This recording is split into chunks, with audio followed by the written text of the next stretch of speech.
Well, give me an alternate then. Go on. I said God. You give me an alternate. What I'm doing is I'm looking at the evidence that we have at the moment and saying I don't know. What you're doing is, in my opinion, you're essentially making something up to give reason for what you think. No, but you're saying something. And there's absolutely no evidence for it. So what I'm saying is I don't know. But what you're saying is I know, even though, in my opinion, you just have absolutely no evidence for it whatsoever. Yeah, but when you say evidence, what exactly is it you're looking for? Evidence. Yeah, but even what is it you're looking for in order to come to a conclusion there is an uncaused cause? You can't just say scientific and try to say that is the way, my way or the highway. I'm not standing here and saying you're wrong. No, you said you're looking for evidence. So in order for you to... I have no evidence to say this. No, I'm not saying you have evidence or not. You're saying without evidence, I'm saying something. So ultimately it comes to the conclusion that you have a criteria that you're looking for. And what is this criteria? I know I don't mean to be offensive, but I don't... We have fairy tale creatures. Doesn't matter. Why are they any different to this God? But what I'm saying is that that's kind of how I look at it. Trust me, not to be offensive to the atheists, but to me, anyone. If I was atheist, I haven't got any reason to believe in a God because I've not. I'm not saying I'm not saying your worldview is different to many of the atheists or agnostic even. What I'm saying is that to me, it is a fairy tale to believe that we came from nothing. In fact, that is a bigger fairy tale and something which I will not accept regardless of belief in science or not. But if you want to use intellect and if you want to use even the evidence that is present, yes, take the most minutest atom or maybe the galaxies or something like that.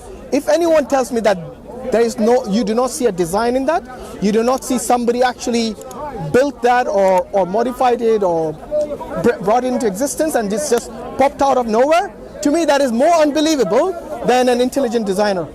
All you know is a dead religion. You don't want to call him God, that's fine, call him intelligent designer. But then where did he come from? He came out of nowhere then. There you go, we already discussed this, remember? In order for you to avoid... I say he or she, or whatever God is. The only logical way for us to conclude that we exist, yes, and we are basically not in some sort of infinite loop of what created what, the only possible outcome, and I mean that both philosophically, intellectually, and even scientifically. No scientist will tell you that we came from nothing. You see what I mean? So the question goes back to, so if you're looking for God using the lens of science, then you're using the wrong tool. Because things about the spiritual world and metaphysical world, you cannot use something which is physical to identify that. So you're using the wrong tool in the first place. So for you to say I don't have evidence and you don't have evidence, your evidence suggests that... I'm not going to stand here and say this is exactly what happened because none of us know. No, but your evidence or your criteria that you're looking for is something that is physical to find out about the metaphysical. Isn't that using the wrong tool? I'm just not going to stand here and say I know what happened, I know that this is exactly why we exist because I have no evidence to suggest that I do. So anyone that stands you mentioned evidence again and says this is how it was, I know everything. No, you mentioned evidence again, but what is exactly you're looking for in order to find out there's a metaphysical world? Scientific proof. That's how we live our lives. You're using the wrong tool then. Otherwise you're just standing up there. Okay, let me ask you, do you have consciousness? Define consciousness. The fact that I'm conscious, yeah. You're conscious of what? That you exist? Yeah, of my existence. And you're certain about that? No. Why? Whom am I talking to then? If you're not certain about your own existence, whom am I why are you looking for God? I don't understand. If you are not even sure that you exist, then what science has concluded then based on your evidences that you're looking for? You don't even know that you exist. You see what I mean? So you see, the reason I asked you about consciousness is that because there's something called the hard problem of consciousness. You heard of that, yeah? From the scientists world. The reason they say that is because we all know we have consciousness. You cannot deny that. Yes? I exist, hence this is what consciousness basically is defined as. Now that is something which is immaterial, and there's no way science can find out about this immaterial world using the tools of science, because science, like you said, is what you observe, what you can measure, what you can see, these things, you know. So it's beyond the bounds of science, and you cannot use the tool of science which is limited in its ability to know about things which are immaterial, like even your own consciousness, let alone God Almighty. Yeah. So if anyone tells me that I know I am conscious, but I don't know if I exist, then they're not certain about themselves even. So everything you say is really meaningless because you don't even know if you exist. I'm just maybe talking to some atoms and molecules here. You see what I mean? You see, I think you are actually. That's well, atoms and molecules will not have the consciousness which you do. Because you've got the loaves and the fishes. Because an atom by itself is unaware. Yeah. You see what I mean? Yeah. But you are quite aware. For example, if somebody wanted to hurt you, you will move away. But if there was a bunch of atoms, like for example, say a rock, yes? Do you think if we're going to hit the hammer, you'll realize that it's going to get hurt? So there I'm saying, okay, if you're going to use the wrong tools to identify things, then you'll not identify them. okay. And hence, to rely on just on science to know about the immaterial world is something which is illogical, which you will never. But I can't say. You should not use that as criteria. With conviction about things that I can't see and feel and touch and hear. No, but you can. I can't say anything about that with conviction. Yeah, but there's something called deductive analysis. So, for example, if everything that you see around you has to come from somewhere, then it is only fair to say that it's not nothing. So you have two options. Either it came from nothing or it came from something. Yeah. I don't know if you can give me a third alternative. Maybe it created itself. But if it's not conscious about itself even, how will it create anything? You see what I mean? So that is something which is logically impossible. Coming from nothing is also logically impossible. Because if it's nothing, then it doesn't even exist. It's just a concept. See what I mean? So what is the third alternative that's left? It has to be something. Do you agree? And why is that God? Well, you can, like I said, if you don't want to call, What do you mean? What's the other alternative? It could be anything. Literally, well, call it what you God? call it what you want. Call it intelligent designer. Exactly, call it intelligent designer. If you don't like the term God, maybe it's got some baggage from an atheistic perspective, then you can call it what you want. But the important thing is to recognize that's something. Can I ask you though, do you believe in one God or do you believe in multiple gods? Oh no, that would be a contradiction as well, to believe in multiple gods. Okay, so you think that there are a number of different religions then? Yeah, there are religions which believe in multiple gods. And you think but there are monotheistic religions which believe in only one God. Okay, again, the reason we don't believe. Monotheistic religions are flawed. Yes, shall I tell you why? Because imagine if there are two gods, they're equally powerful. Yes? Yeah. Then who really calls the shots? See, I'm struggling because if I'm born in one... I'll tell you why. Imagine now the sun is going to set. The other god says, no, it has to rise. What happens? Conflict. And that's exactly, if you look at those religions which believe in polytheism, like Hinduism and the Greek gods, they always used to fight each other. Why they used to have conflict? No, because when you have conflict, then you have chaos. When you have chaos, then there is no order. But there is chaos. There is chaos, yeah. Well, chaos in the universe? Where? Give me one place where you see chaos. No, in the universe, what chaos do you see? I'm talking about the planets and the galaxies, yes? And the suns. It's chaotic. And the stars. I see order, I don't see chaos. No, it's absolutely Look at the planets. Do they revolve around their own orbits? Yeah, but even Do they crash into each other? That is science. We know why that is through science. No, but is that chaos or is that order? Order to me. Do If you looked at the solar system, it's completely chaotic. Give me one example in the solar system that's chaotic. The solar system that we live in is... Give me one example that's chaotic. Go on. Anything that you see. Listen, mate, I'm not an astrophysicist, okay? Well, you made a claim. The Brownian motion, right? That they talk about the movement of cells in the random order. Yeah. Or movement of atoms. Yeah. That Brownian motion is chaotic. But how is it, when you say chaotic, now there is different understanding of chaotic. So one chaotic, for example, take the cancer cells. Yes, they cause something which is negative, which is harmful to your body, or maybe something chaotic in the universe, like the black hole, for example. Yeah, it sucks up galaxies and stars and stuff like that. Now, when you say chaotic, maybe that is the hear me out. Maybe the intelligent designer put these things which appear as chaotic to you, but they're not really chaotic. Yes, there might be reasons for that. But what I mean chaotic is like something random which has got no meaning at all. Yeah, that's but the reason the scientists are able to explain these things shows me that there is a reason behind it. There are physical laws which act upon it, which causes these things to happen. I don't see them as chaotic. I see that there is a reason behind everything. But if anyone says to me that all this came from nothing, to me that is a bigger fairy tale than any fairy tale you heard of. That's why we have been redeemed. So any scientist, if they tell you that, oh, we don't have evidence for God, then they're using the wrong tool. Because you're using a tool which can only measure the material world, and they're completely oblivious of the immaterial world. Because the other issue is No one can talk about the immaterial world with any form of conviction because no one has any idea. Consciousness. I just talked about it.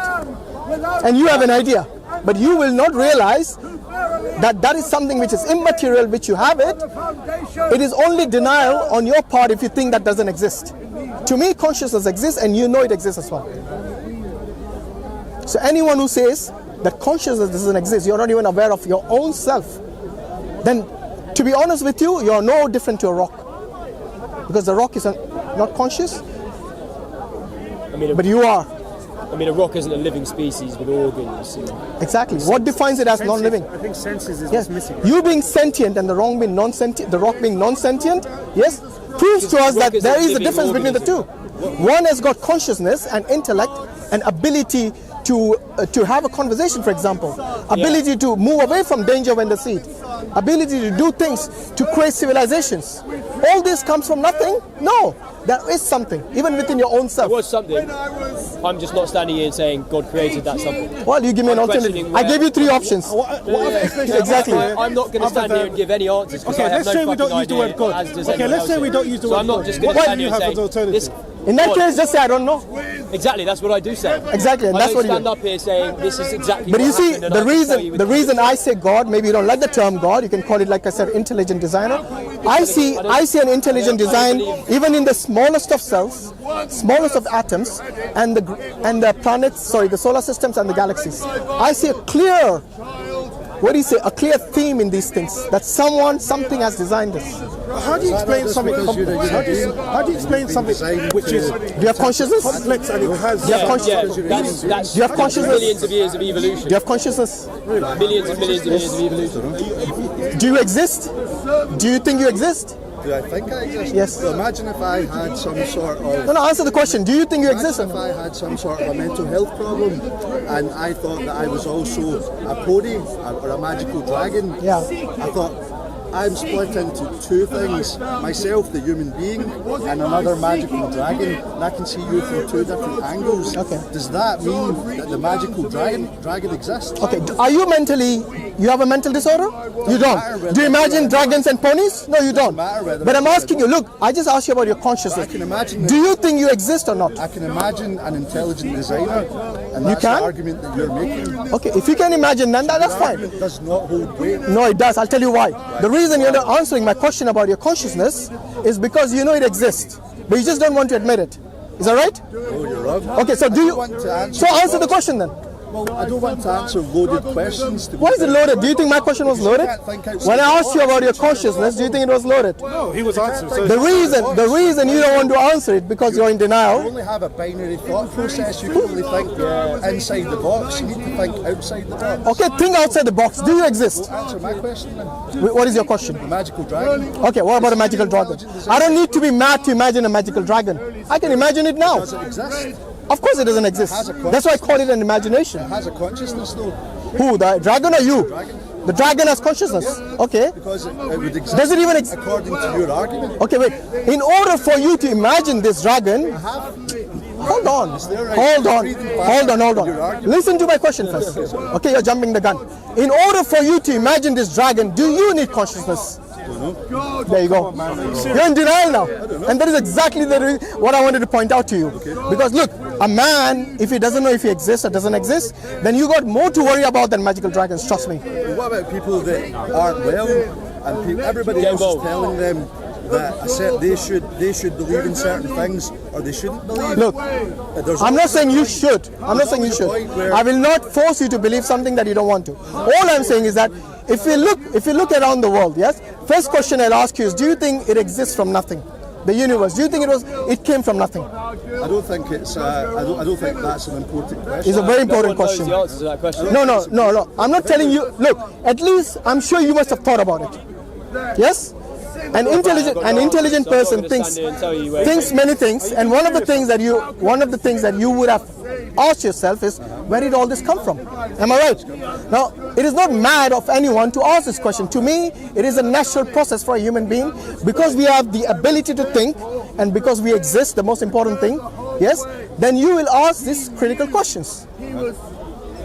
Whether you get an answer, that's a different matter. But the important thing is that, so the question is, look, there are 3 options I gave this gentleman, which you can think of. You can add more if you want. Number 1, did it come from nothing? Number 2, did it create itself? Number 3, did someone create it? I think it's because the universe, you can add more if you want. Because the universe at this point, I think we're at, I'm not an expert, I think the point in physics, we can actually look back and see the point at which the universe began, and I think we can do this. And they can also see that wasn't my question. Edge or the end of a universe that is infinitely expanding. So we can still see that it's not infinite; it's finite, by the way. How do you know the answer to that? Because where is your evidence for that? After a period of time, well, it's expanding, isn't it? So if it's expanding, it has to be finite. The universe was contract. You have no evidence for it. I just told you. Look, logically, think about this. What is infinite? Something that doesn't have an end. Right? No, something that we hold on, I'm talking to him, just one sec. If something is expanding, listen, if something is expanding, surely it's finite. Take a balloon, for example. You know, most of the scientists, they give you this example about the universe expanding. Exactly my point. So you have answered the question for me. Thanks. That's at the edge like, this is of the universe. Come off on a tangent. No, it's not. Yeah, we are. No, it's not. So these 3. After a certain period of time. About the universe existing, first and foremost, my question wasn't how it began to exist. My question was, what brought it into existence? Nothing, something, or by itself. Something. If you want to add more, wait, if you have there more alternate, if there are more, no, you're always there. So questions are very, very limited because we're bound by our perception. Of course, it has to be. So there's always a limit to human thought. No, it's not limited. Our perception answer those perceptions. Okay, I'll tell you what. I've given you these 3 options. You can add more. Hold on. You can add more alternatives. If you think mine are limited, hold on. If you think my questions are limited and narrow, please add more to it. I gave you these 3 options. The universe came from nothing, it created itself, or it came from something. If you think this is narrow and limited, please add more. It just always exists. Because maybe yours is more broader than mine. It always exists. If you can't think of more, then yours is no different to mine. Thank you. It always existed. It's a 1 or a 0. Either something's there or it's not there. Okay, so is the universe there? Yeah. Good. Where did it come from? Where did it come from? No one knows the answer to that question. That's one attack. Where did it come? Sorry, what was the answer? It could always just be there. Just like I'm always here, I'm here. I'm always here, I'm there. There might be many, many universes. Do you know the problem with that? They might float in and out of existence. Do you know the problem with that? That's a well-known. I think it's quantum physics. No, it's not quantum physics. That's not quantum physics. Have you heard of infinite regress? I've not heard of it. Okay, that problem that solution which you just mentioned, that it exists eternally, has an issue when you put in infinite regress. I'll give you an example of infinite regress. Infinite regress is, for example, something that has a series of things infinitely. For example, if you wanted to borrow a book in a library, and there were infinite number of people in front of you, would you ever get a book? No. Exactly. And that is the problem with an eternal universe. It wouldn't exist. Right. Because by your calculations, by your technology. I just give you the infinite regress, which you didn't know about. Just like if I looked into the sky and I say, oh well, that's an infinite distance. My friend, this is. If I build a machine that can look a lot further, my technology's improved, and then I can look further. What if your machine was unable to look at even your consciousness? But consciousness is a relative theory. We don't know. A relative theory? We don't know. So you don't. Wait a minute. You think you don't have consciousness, or you do? Yeah, but if my brain's destroyed, I don't know whether consciousness exists. Exactly. Your brain has to be there for you to realize you're conscious. Yeah. Yes. Yeah. So does it exist? Because you got a brain, I assume so. I just gave you that argument there. Because earlier he wasn't sure if it existed, and now he's saying it's related to the brain. So now you answered yourself. Very loudly, and I don't think your argument. I don't see where your argument is here. Okay, which part of my argument you didn't understand? No, I just don't know what you're getting at. What I'm getting at, look, we're saying I don't know the answer to this question. That's fine. I'm not saying that's fine with me. Someone didn't create the Look, if you say I don't know, I'm okay with that. So I can't stand here with what happened? You backed out? This is exactly. Good thing you got a brain and you know you're conscious. He finally answered his own question. Good, no problem. Take care. Careful, guys. Okay.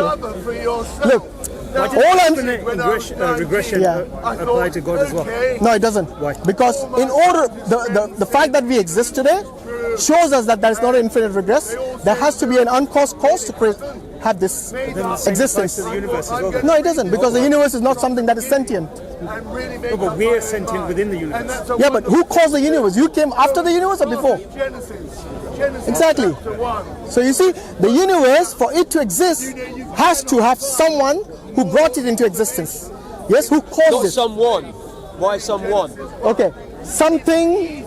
There you go. You want to call it something? There you go. It's all about semantics with this guy. I don't know why. You feel more comfortable just using certain words. Exactly, semantics. You don't like to use the word God, so what? Something all powerful and all knowing. You can call it powerful, all-knowing, no No, problem I'm with not me. sure about that. As long as you believe in that entity out there, I'm not using that's anything. fine. I'm saying I don't know how we came into existence. I'm not saying someone made us or something made us. I'm just saying. What is the alternative, my friend? What is the alternative? You tell me. I've asked you this several times now. The 3 points I mentioned, from nothing, from something, or from itself, yes, we can easily discount from nothing, because we know nothing cannot bring something into existence. Nothing doesn't even exist. It's just a concept. There seems to be more certainty in what he's saying, as opposed to what you're It's called deductive analysis.